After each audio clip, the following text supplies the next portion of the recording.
जय भीम, जय मूल निवासी, जय भारत की लोकतांत्रिक व्यवस्था और भारत के सामाजिक ढांचे को जिन्होंने आगे तक लेकर के गए महात्मा फुले साहब और मूल निवासी समाज में जन्मे सभी महापुरुषों को नमन करते हुए मैं एक बार फिर अपने साथियों के रूबरू हुआ हूँ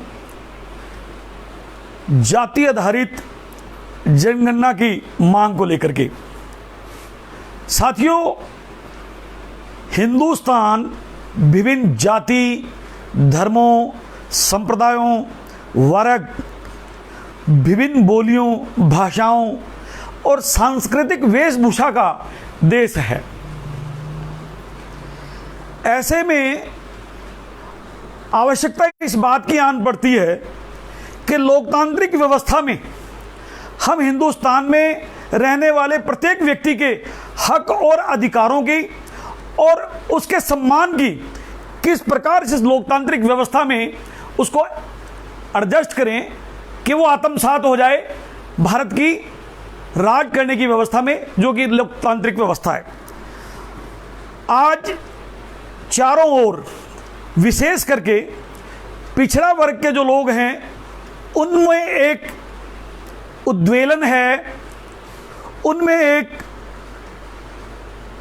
काइंड ऑफ निराशा है कि उन्हें उनके हक और अधिकार भारत की आज़ादी के बाद जो मिलने चाहिए थे, जो संवैधानिक अधिकार हैं जो मिलने चाहिए थे, वो मिले नहीं।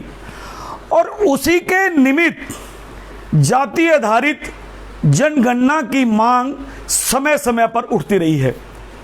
अब सवाल उठता है कि अधिकारों के साथ जाति की जनगणना का ये क्या फंडा है।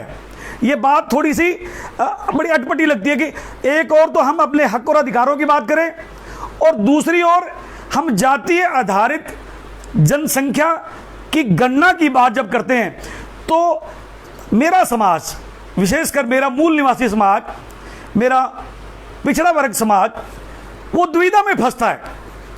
मैं आप लोगों को ये बताना चाहूँगा कि जब देश ब्रिटिश साम्राज्यवाद का हमारे यहाँ दौर था और भारत की आज़ादी के लिए जो लड़ाई लड़ी जा रही थी, तो उसमें ये बैठ कर के जो हमारी गोलमेज कॉन्फ्रेंस जो लंदन में हुई थी, जो 1930, 1931 और 1932, उसमें ये डिसाइड किया जा रहा था कि भारत की आज़ादी का प्रारूप क्या हो, यानी कि अंग्रेज लोग भारतीयों को डिलीवर्ड कैसे करें शासन की बागडोर।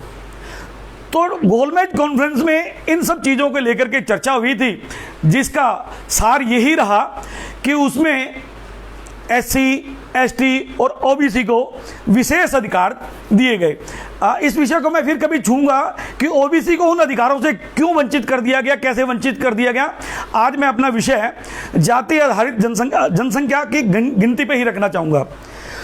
तो साथियों, संख्या का गिनना, जातियों का गिनना इसलिए जरूरी हो जाता है, इसलिए आवश्यक हो जाता है और इसलिए ही हमारे शासकों ने इसको जरूरी माना कि भारत की जो विविधता है, भारत का जो एक सामाजिक ढांचा है, उसमें किस प्रकार से लोग रहने वाले लोगों को हक और अधिकार दिए जाएं।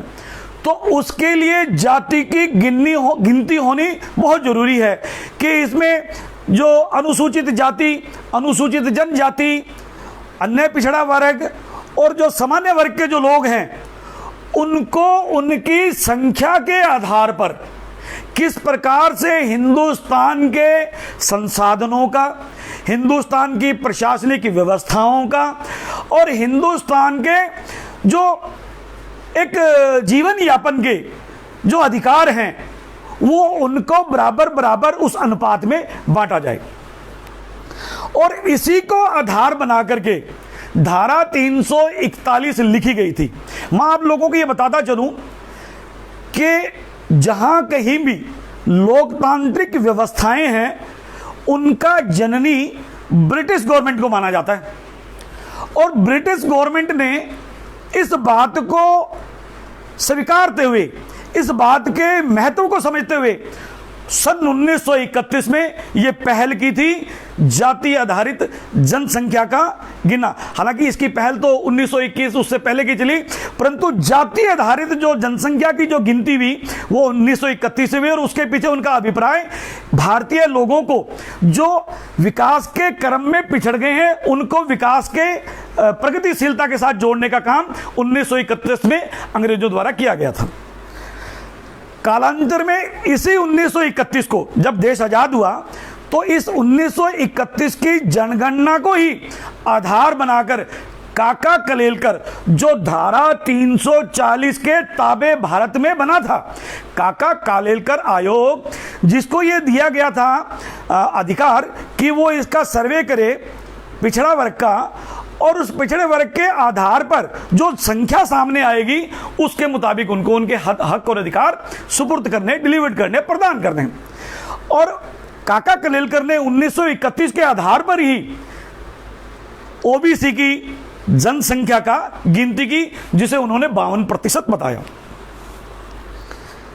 साथियों, यहां बड़े दुख के साथ कहना पड़ रहा है कि जो हमारा शासक वर्ग आया उन्होंने हमारे हक और अधिकारों को ना देने में, हमारे हक और अधिकारों पे अतिक्रमण करने के भारत के लोकतांत्रिक शासक वर्ग ने ओबीसी को सदैव नजरअंदाज किया। तो उसका कारण यह रहा कि काका कलेलकर की जो 1951 में रिपोर्ट आई थी ओबीसी को 52% हिस्सादारी देने का शासन प्रशासन में, उसको आज तक नहीं दिया गया। अब इसके कारणों की पृष्ठभूमि में अगर जब हम झांकें तो हम पाएंगे कि हम ओबीसी के लोग एक प्रकार से उदासीन राजनीतिक जागरूकता को लेकर हैं। हमारी राजनीतिक जागरूकता के अभाव ने आज तक आजादी के 72 साल बीत जाने के बाद भी हमें उन हक और अधिकारों से वंचित रखा है जो हक और अधिकार हमें 1932 की गोलमेज कॉन्फ्रेंस में सर रैमसे मैकडोनाल्ड प्रधानमंत्री की अध्यक्षता में हमें प्राप्त हुए थे। और अगर हम 1932 को भी अगर काउंट नहीं करें तो काका कलेलकर की रिपोर्ट तो 1951 में बनकर के आ गई थी। 1951 से लेकर के और आज तक हमें वो हक और अधिकार नहीं दिए गए। हमें ये बात कह करके शासक वर्ग द्वारा भ्रमित किया जाता रहा कि आपके हक और अधिकारों का अनुपात क्या हो। सीधी सीधी बात वहीं आके अटकती है कि आपकी गणना, आपका भारत में रहने की जो संख्या है उसका सही सही अनुमान नहीं है। ये कह करके शासक वर्ग आज तक हमें टालता रहा। साथियों, 2011 में जब मुलायम सिंह जी, लालू प्रसाद यादव, रामविलास पासवान, कांसीराम जी और दिगर नेता जो पिछड़ा वर्ग की पृष्ठभूमि से उभर रहे थे, जो समता और समानता का अधिकार मान रहे थे, जो सामाजिक न्याय की अवधारणा को भारत में लेकर आना चाह रहे थे, उनका राजनीतिक दबाव बढ़ रहा था। कांग्रेस सत्ता में थी और भारतीय जनता पार्टी विरोध में थी। तो 2000 के जातीय जनगणना को समर्थन भारतीय जनता पार्टी का भी रहा। और आज भारतीय जनता पार्टी जब सत्ता में है तो भारतीय जनता पार्टी उस बात को लेकर के और बिगड़ गई है, पिछड़ गई है, हट गई है, पीछे हट गई है। तो साथियों, हमें हमारे जो नौजवान साथी हैं, भाई नंद किशोर जी सिक्किम से, भाई रणवीर सिंह जी रावणा नागौर से, मनीराम जी हनुमानगढ़ से, हमारे अनिल जी माली साहब नागौर से, भाई दौलतराम जी पैंसिया जनता दल यूनाइटेड के प्रदेश अध्यक्ष, और भी सुरेंद्र जी जलंधरा हनुमानगढ़ के हमारे बहुत से साथी, ओपी जी वर्मा साहब, ये ऐसे बहुत से साथी जो है उन्होंने इस बात की पीड़ा को महसूस किया और उन्होंने इस बात को सभी ने मिलकर के ये स्वीकार किया कि सोशल मीडिया के माध्यम से हमें अपनी बात को कैरी करनी चाहिए, आगे रखनी चाहिए। तो साथियों, हम सब लोगों ने मिलकर के ये तय किया है कि हमें इसकी अलख जगानी पड़ेगी, जब जागो तभी सवेरा। हे पिछड़ा वर्ग के साथियों, अपने हक और अधिकारों को समझिएगा। मुझे इस बात की बड़ी तकलीफ होती है, मुझे इस बात का बड़ा दुख होता है कि मेरा जो पिछड़ा वर्ग है वो राष्ट्रवाद इनके बीच में, और देश प्रेमी और राष्ट्रभक्त इन चीजों के बीच में एनालिसिस नहीं कर पा रहा, वर्गीकरण नहीं कर पा रहा, इनके महत्व को नहीं समझ पा रहा। मैं अमूमन मुखर होकर के फेसबुक पे लिखता रहता हूं, तो उसमें बहुत से साथी मेरा विरोध भी करते हैं, ये जाने बगैर कि मैं पिछड़ा वर्ग के हक और अधिकारों की बात को आप लोगों के सामने रख रहा हूं। तो मेरा उन लोगों से एक सवाल हो जाता है, बहुत छोटा सा सवाल, कि साथियों राष्ट्र किसे कहते हैं।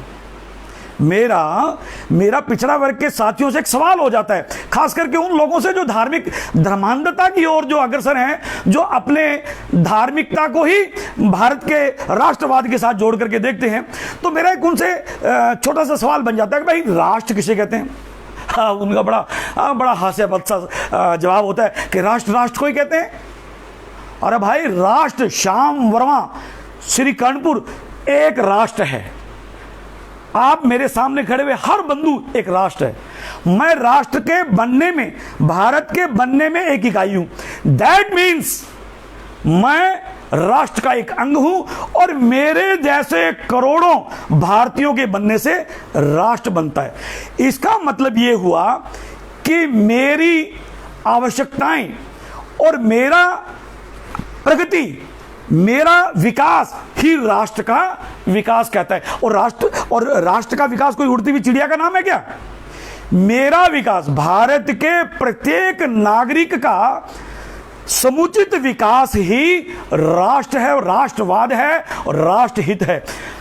अब हमें बहुत से ऐसे सामाजिक संगठन जो हमें दिग्भ्रमित कर इस राष्ट्र पर आधिपत्य जमा करके बैठे हैं, वो दिग्भ्रमित करता रहता है।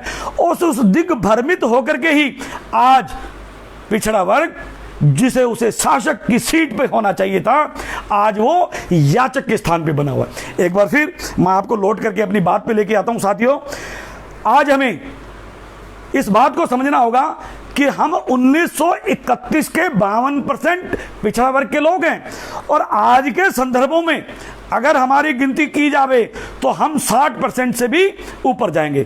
इसका मतलब यह हुआ कि अगर मेरा पिछड़ा वर्ग सोशल मीडिया पर 2% भी इस मांग को प्रधानमंत्री, केंद्र सरकार और इन पिछड़ा वर्ग आयोग से रिलेटेड लोगों के समक्ष सोशल मीडिया के माध्यम से कितने प्रतिशत, 1.5 से 2% भी अगर अपनी बात को उन लोगों तक सोशल मीडिया के माध्यम से पहुंचा दें, तो हिंदुस्तान के मुस्तकबिल, पिछड़ा वर्ग का भविष्य एक नई ऊंचाइयों को छुएगा। साथियों, इसलिए हम आपकी इस छोटी सी मुहिम में चाहते हैं कि आप सब लोग ट्विटर पर प्रधानमंत्री को इंगित करते हुए, इस मांग को इंगित करते हुए अपनी बात प्रधानमंत्री तक पहुंचाए। अब साथियों, मेरा पिछड़ा वर्ग तो राजनीतिक जागरूकता से उदासीन है, मेरा वर्ग तो सोशल मीडिया के ट्विटर से भी अनभिज्ञ है। तो फिर ये संभव कैसे हो? साथियों, मैं आपको बताने का प्रयास करूंगा कि हमें ट्विटर, सबसे पहले हमें ट्विटर क्या है? ट्विटर, इसको अगर अपन छोटी सी भाषा में कहें तो ये इसको बोलते हैं चौंचा चाची। ट्वीट का मतलब चिड़िया, और ट्विटर चिड़िया का चोंच मारना, यानी कि इनको जगाना, चोंच मार करके जगाना। तो हमें ट्वीट कैसे करना है?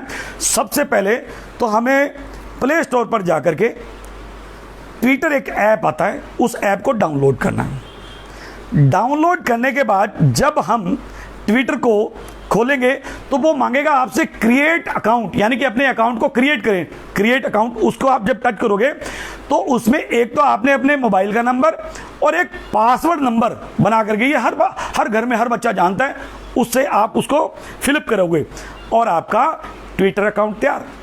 अब ट्विटर अकाउंट तैयार होने के बाद प्रधानमंत्री को ट्वीट कैसे किया जावे? आप अपने ट्विटर को ओपन जब करेंगे तो राइट साइड में ब्लू कलर में एक प्लस का निशान आएगा, आप उसको टच करेंगे। टच करते सामने आपके स्क्रीन पे आपसे मांगेगा भी आप क्या लिखना चाहते हो, व्हाट इज योर माइंड, आप क्या लिखना चाहते हो, वो ऑप्शन आएगा। उस ऑप्शन में आपने पहले से ही पेस्ट किया हुआ वो मैटर कौन सा, we demand caste based census या जाति आधारित जनसंख्या की गणना की मांग। ये मैसेज जो है वो हमारे साथियों ने आप तक पहुंचाए हुए, उसे आप कॉपी पेस्ट करें और वो जो मैंने बताया कि ऑप्शन जो आया कि क्या लिखें, उसके ऊपर वो कॉपी पेस्ट कर दें। कॉपी पेस्ट करने के बाद उस पर आप लिखिए at the rate of PMO, ठीक है। वो at the rate of PMO आते ही आपके ऊपर उसी जहां आप लिख रहे हो वहां उसके ऊपर ट्वीट शब्द है, ट्वीट ब्लू कलर में ट्वीट लिखा हुआ है, आप उस ट्वीट को दबाएंगे और सीधा प्रधानमंत्री के पास आपका संदेश पहुंच जाएगा। सिर्फ इतना सा काम करना है। अब ये सिर्फ इतना सा काम नहीं है साथियों, ये एक बहुत पावन कार्य है। ये कार्य आपको अपने बच्चों के भविष्य को सुनिश्चित करने का कार्य, भले ही ये छोटा दिखता हो पर इसके मायने बहुत ऊंचे हैं, बहुत पावन है और आपके बच्चों को भविष्य को सुनिश्चित करने वाले हैं।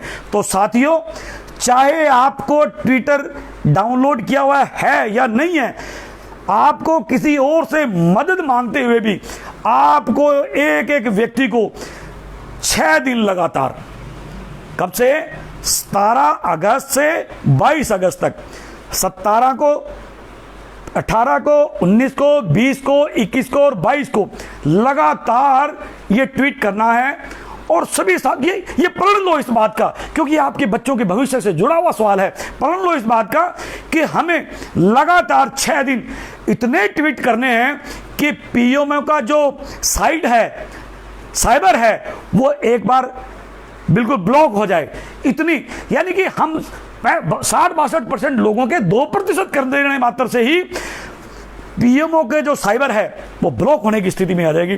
तो साथियों, एक बार फिर मैं आप सब लोगों से इस विषय पर जो मैं आप और हम आपस में कर रहे हैं, आपके अगर कोई सवाल हो तो मैं उसके ऊपर अपनी बात कहने का प्रयास करूंगा। फेसबुक पे भी मैं बहुत कुछ लिखता हूं, उसमें भी आप अपने सवाल पूछ सकते हो। मेरा नंबर आप नोट कीजिए। आपको काका कलेलकर से संबंधित, मंडल आयोग से संबंधित, राजस्थान के रणवीर साहेब वर्मा रिपोर्ट से संबंधित या पिछड़ा वर्ग के हक और अधिकारों को लेकर के समय समय पर बनने वाले आयोग और आयोगों की स्थिति पर विचार विमर्श करना हो तो मेरा नंबर नोट कीजिए 94-145-019-17। फिर मैं बता रहा हूं 94-145-01917, ये मेरा नंबर है। कभी भी किसी भी वक्त 24 घंटे समाज की सेवा के लिए मैं तत्पर हूं। अब मुझसे जितना मुझे ज्ञान है मैं आप तक प्रेषित करने का प्रयास करूंगा। साथियों, एक बार फिर मेरी आप लोगों से गुजारिश है कि हमारा ये छोटा सा प्रयास आपके बच्चों के भविष्य को बहुत आगे तक लेकर के जाएगा। तो साथियों, इजाज़त चाहूँगा। मुझे 15 मिनट का ही समय की मेरे साथियों ने आदेश हुए थे, तो उन्हीं के आदेशों को सिरे धार्य करते हुए मैं आपसे इजाज़त चाहूँगा। धन्यवाद साथियों। जय भीम, जय भारत, जय महात्मा फूले।